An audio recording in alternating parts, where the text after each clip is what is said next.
Hi friends, నమస్తే. మీ శ్రీలహరి అండి. ఈరోజు నిన్న దేవుళ్ళు ఊరేగింపు కొబ్బరికాయలు కొట్టాం కదా, 4 కొబ్బరి చెప్పులు వచ్చింది. అట్లా వెనకమంది ఒకటి దేవుళ్ళు కడుస్తామండి, ఒకటి తీసుకుంటాం. ఒకటి ఇంటి ఒకటి 2 అండి. చక్క చిన్న చిన్న ముక్కలకు కోసిన పాపాటల్ని ఇదిగోండి. కాసిన పచ్చిమిరకాయలు తీసుకున్నాం, కాసిన ఎండిపాయలు, కొద్ది జీలకర్ర, కొద్ది చింతపండు, తాలింపుకి కరివేపాకు, ఎండుమిరకాయలు. చక్క ఇప్పుడు పచ్చిమిరకాయలు పేర్చుకొని మిక్సీ పట్టేసుకున్నాం. కొబ్బరిని పట్టి కొబ్బరి చట్నీ చేసుకుందామండి. ఇప్పుడు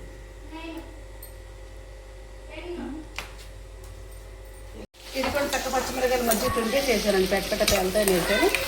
పక్కకి వేగిని కదండి. ఇప్పుడు వీటిని అన్నింటి కలిపి మిక్సీ పెట్టేసుకున్నాను. మిక్సీ పట్టేసుకున్నాను అండి. పెందరాడైతే రోట్లో నూరుకుందాం అనుకున్నాం కానీ కొద్ది గుడిపోయింది. ఇది చీకట్లో చేయలేని పిండి అంటే ఇట్లా పట్టేస్తున్నాను.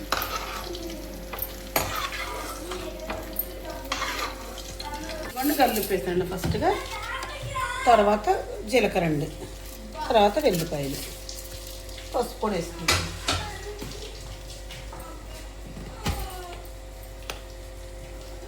పసుపు వేస్తాను. చింతపండు పెట్టామండి. ముందు కొంచెం గట్టిగా ఉంటాను, నానబెట్టామండి. ఇది వండలో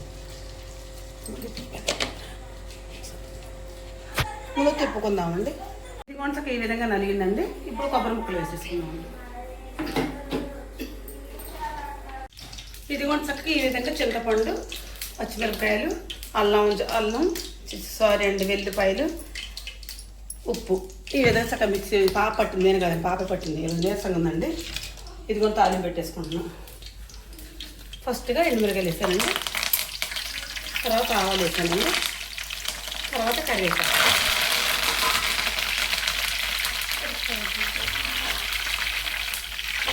ఇది కూడా చక్కగా ఈ విధంగా వేసుకుంది కదా. ఇప్పుడు ఈ కొబ్బరి చుట్టూ అందులో వేసుకున్నాను.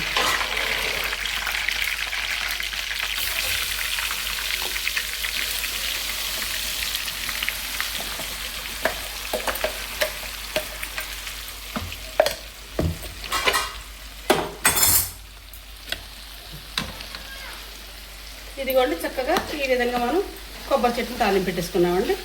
ఇది కొంచెం సేపు ఇందులో ఉంటే కొంచెం పచ్చి వాసన పోద్దా, కొంచెం కొబ్బరి పచ్చిది కదండి, పచ్చి వాసన పోద్దండి. ఒక 5 నిమిషాలు పట్టు చేసుకొని చక్కగా మనం నింపేసుకుందామండి.